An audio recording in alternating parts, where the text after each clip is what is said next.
parents would joke how much I ate, even claiming I drank my milk from the big bottle they fill with kids' gifts for baby showers. It was their mutual running joke about me. Hardin can eat. Even writing that sentence breaks my heart because when I looked at childhood me and the pressure she had to have a thinner body, I'm devastated.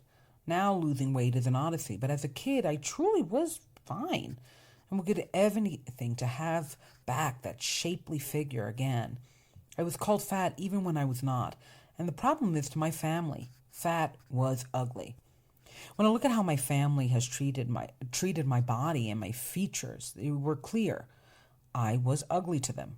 My mother at least would say I had a pretty face when with makeup and that my personality was good enough. The sad part is those are really great compliments, but have historically been given to the ugly girl you liked. Oh yeah, she's funny. Lately, my self-loathing for my body has been going up because I gained 5 pounds rather than losing 90. Having visited my mother, she looked at me eating and said, you're eating more now. I was gutted by how instantly I grew a double conscious, and since then have been carrying my body like a killer carrying a dead one. As I lay in my bed writing this post, I cry. Not because I'm ugly again as much as I hate that I've never felt pretty. Well, once I did. In high school, I went on the Beyonce diet. 3 months of cayenne pepper, lemon juice, and water for every meal, of which dinner was the only one I could have and technically eat. My mother had never been so proud of me, and if I could have lived my entire life on that diet, I would have, just to feel how nice she became when she finally had a thin daughter. She admired my dedication, and having a girlier girl was her dream. After all, there's a reason they call it a girlish figure. Clothes are made for it. And she was bright-eyed at the chance of doing her favorite thing, retail therapy, with someone that could actually fit the retail. When you are deemed heavier, your clothes can look it, as if a curly girl does not want to hug her hips. Compared to my mother, I was big boobs, big butt, and 6 feet tall, and a lot of that was by age 7. My whole life I was bigger than most kids, and even my family, in height and weight, and really only had 2 growth spurts. Yet in my mother's head, I could be so much smaller if my mouth was so much more closed. All right, let's heal. Let's discuss. So, all my family was very clear that they thought I was the ugly one. And my mother kind of did this weird thing of, I'm going to give you grace by saying, yeah, you're ugly, but like when you wear makeup and you do your hair, and you wear the things I tell you to wear, you look better. Like, it's almost like when I look back on my childhood, how much I needed genuine emotional stability and connection compared to all the critiques and the humor. There was a lot of good jokes, but a lot of it was bullying too. And it was usually at my expense. And I didn't have anyone to defend me because my mother would join in. And I think I gave her a lot of grace in thinking she gave me grace, because if a whole room is calling you fat and ugly and someone says, well, she's fat but she can lose weight and she's ugly but she can make adjustments, you kind of think, well, clearly this person is on my side. They understand proper dieting. And months ago, before we went no contact, she came and she visited, and it was just hell on earth. And she just kept on talking about how I was eating more, and I ate more than a fist, because I had told her, I went to this nutritionist that said you never eat more than your fist, and that I never lived that down. That became eternal. Every time we ate, she looked to see if I was eating more, and at the time, I didn't realize how detrimental my mother was to my happiness and my growth as a human being. Because so much of her critiquing, she would gaslight me into believing it was care. But when you're always saying that someone is wrong and doing bad and not being enough even for themselves, yet you make them your resolution for even your smallest issues, it's this weird kind of hypocrisy and cruelty that I didn't pick up, in part because it was my mother and it was also my life. Like,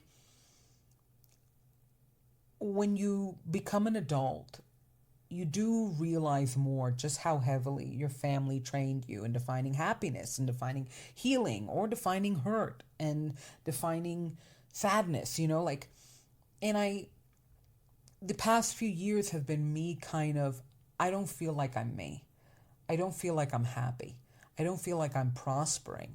And I always knew that my family sabotaged me and didn't exactly do their best by me. But I think, like a lot of people, you think nobody's perfect, A, and B, there's traumas and people are really trying their best. But when their best, even their best, always screws you and even seeks to do so, you do have to pick that up and you do have to say, okay, wait a minute. You either change this or I change me and leave. And I think the past few years has been me realizing that about my mother. And that was extremely, extremely painful because when I look at, a lot of my choices, you know, it's this weird kind of subconscious thing where it's like, I don't mind being called fat every day by my mom if I get to have a mom. I don't mind being called stupid and bad with money all the time if I get to keep my mom. But yet, the problem was, even when I wasn't with her, I either A, found people that would tell me the very things that she would say, or B, I would repeat it to myself and land myself in situations where I did eat badly, where I did overspend. And it was this moment of like, if you do hang out with negative energy, particularly negative energy directed at you, it's gonna affect you. It's gonna affect your self-image. It's gonna affect how you act upon yourself. And I think a lot of my family members were very proud about how they handled the toxicity of our family while staying in it. Even if the only thing they did was visit during holidays, they were just so proud that they kept the link. And I feel like I was judged more because I couldn't. Like, it did affect me. Call me stupid every day. I will cry every day. And there was this moment where I was looking at my childhood pictures at a time where, obviously, in living with my parents and living with my family, this was peak consistent, you are fat, you are ugly. And I'm like, no, I wasn't. Like, it didn't even have to be brought up. Give this young baby girl oxygen. And I realized that in every era of my life, I have always treated me harshly. I have never given me enough grace. And I got really, really, really sad by that because it's almost like the next day I called myself ugly again and I was like, oh, I almost want to call myself pretty out of rebellion. And I've said this before on the podcast. What bothered me about always being called fat and ugly was not that, whether it was quite literal, it was that fat and ugly in my family, and I have found in a lot of moments of my life in this world, you might as well be dead. You won't be promoted if they deem you ugly. Like, it is harder.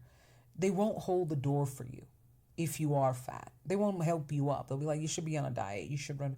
Like, people feel they have the right to judge you on your looks and in turn cut opportunities or at the very least the kindness they could show you. And as somebody that always sought kindness because I'm kind, but also is ambitious, so always sought opportunities, I felt frustrated by how my weight and my looks or how people deemed me outside of me stopped me from just having genuine good conversations and getting promoted as the smart one, as the creative one. It's almost like everything of me was tolerated or was supposed to be a given because aesthetically I wasn't approved. And that has made dating for me incredibly exhausting because a lot of male privilege, as is in privilege in general, is this kind of idea that I can scope you out. I'm going to look at you. I'm going to, give you a few questions to see if you impress me. And I've always approached life as like, let's just see if we click. I'm not trying to do a tap dance for you, and I don't want you to tap dance for me. And I felt in being deemed fat and ugly, I had to tap dance just out of survival. And this year in particular, rather 2025, was this year of kind of like, there's something incredibly sad to living, let's say, a fair 90% of your life not loving you, or kind of thinking you shouldn't love you that much because there's a lot of things to change, especially for others. And I just don't want that anymore. I just don't. So check out deandrewreasonall.com for daddy recovery articles. Check out Hardin, Hardi, accented I, N, Hardin at all music platforms. And, follow Daddy Recovery on TikTok. God love you. On YouTube.